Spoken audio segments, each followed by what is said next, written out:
Bienvenue au centre Notre-Dame de Lourdes. Vous savez que le père Arturo Sosa, le général des Jésuites, vient d'ouvrir ce jeudi 20 mai l'année ignatienne, date marquant le demi-millénaire de la blessure d'Ignace de Loyola à l'origine de sa conversion. C'est pourquoi nous proposons une retraite chez vous. Un petit exercice simple, pratique, et cette méthode vous permettra de progresser sans avoir à déroger à votre vie quotidienne, familiale, professionnelle, culturelle, sportive, etc. Bien au contraire, elle vise à inspirer la quotidienneté de l'existence de chacun.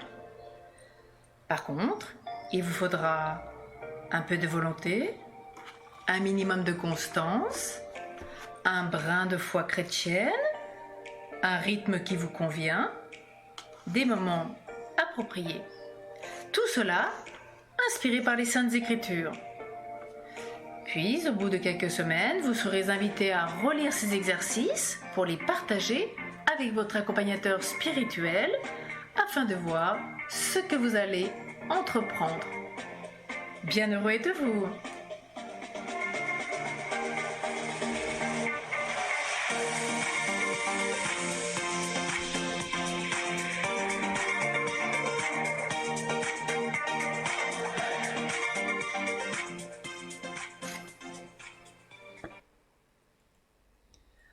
Bonjour et bienvenue à tous pour ce premier jour. Aujourd'hui, demandons à Saint Ignace de Loyola de nous accompagner tout particulièrement pendant ces 37 jours qui vont nous être donnés et prions avec lui cette prière d'abandon, appelée aussi le soucipe.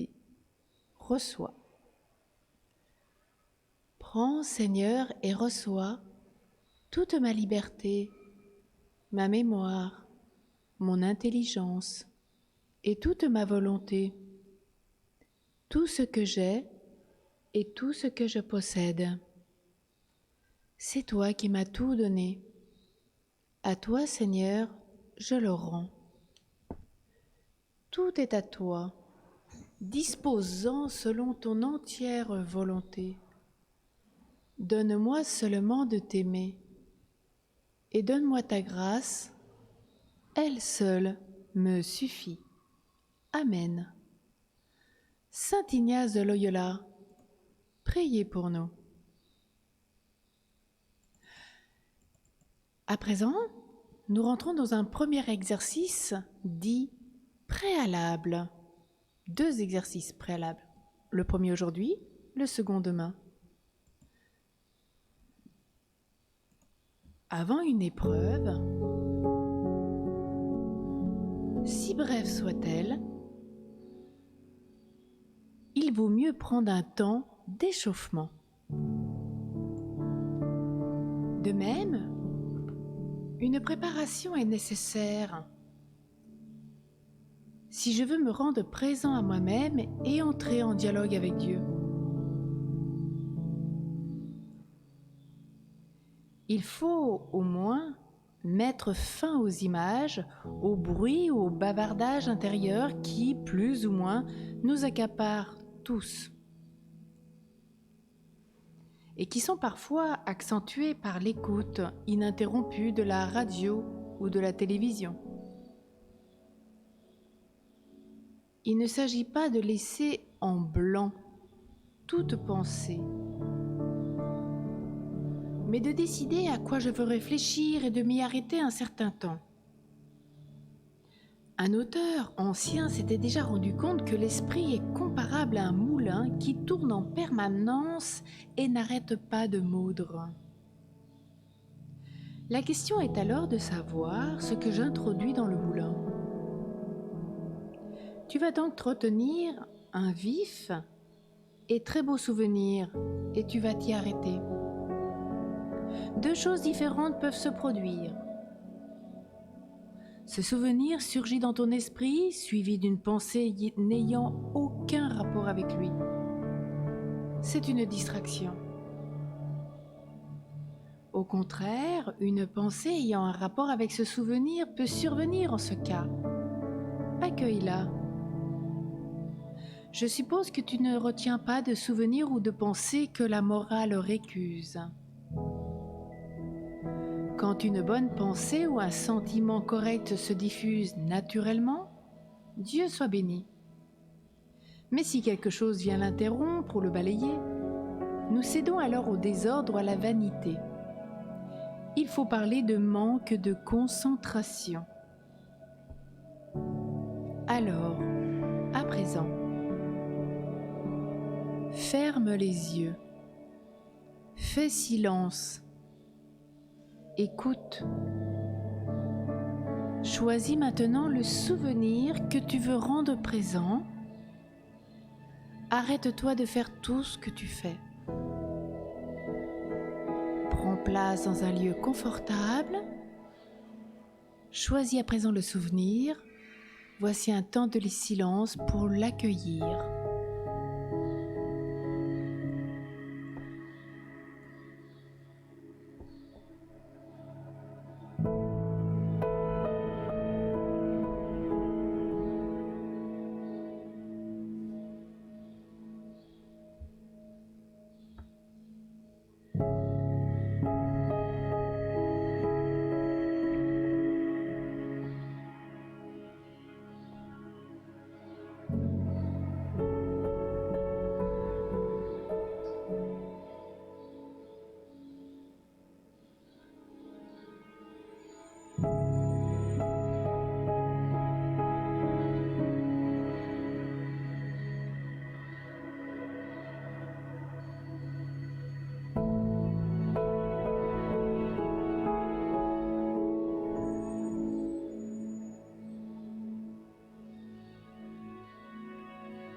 Combien de temps es-tu resté attentif sans te laisser distraire?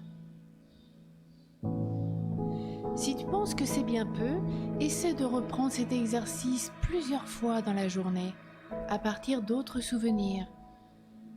Incidents, accidents, événements, phrases ou mélodies qui te tournent dans la tête. Ou commence à te concentrer sur un tableau, une image, une photo. Examine-le, parcours-le en tous les détails, réagis, apprécie, admire, critique.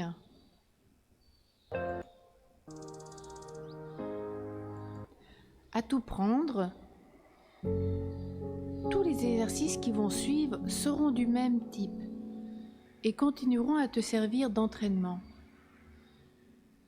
Il n'est donc pas nécessaire de t'arrêter trop longtemps en ce début. Je connais des gens qui, prenant conscience de leurs difficultés de concentration, renoncent sur le champ. Saint Ignace te dira « Ne commets pas cette erreur ». L'important n'est pas de lutter contre les distractions, mais de te rendre capable de peu à peu de penser à ce qui t'importe, ce qu'on appelle la méditation. De t'émerveiller de tout ce dont tu n'avais pas jusqu'ici remarqué la présence, ce qui s'appelle contemplation. De goûter et de t'ouvrir à la naissance de telles pensées ou découvertes.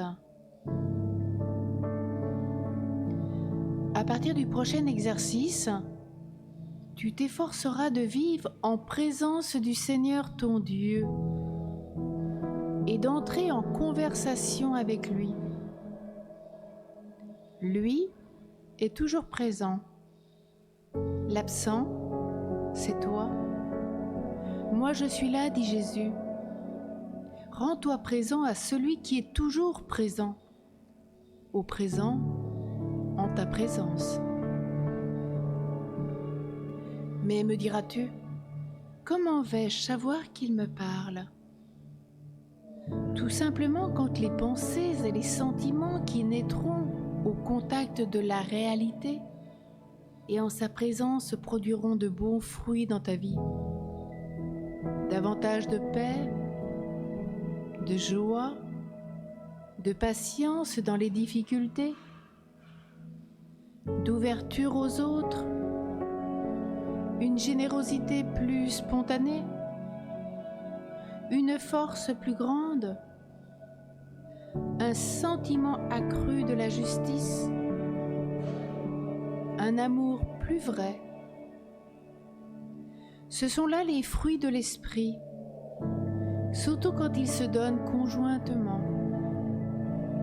C'est le développement de la vie spirituelle, vie humano-divine, à l'image et ressemblance de celle du Christ.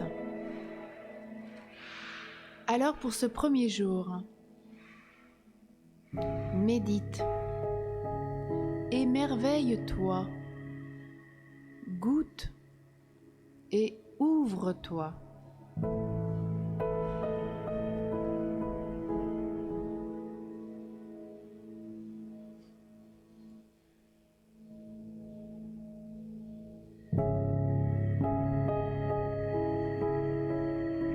Merci à tous d'avoir vécu ce temps de grâce avec nous.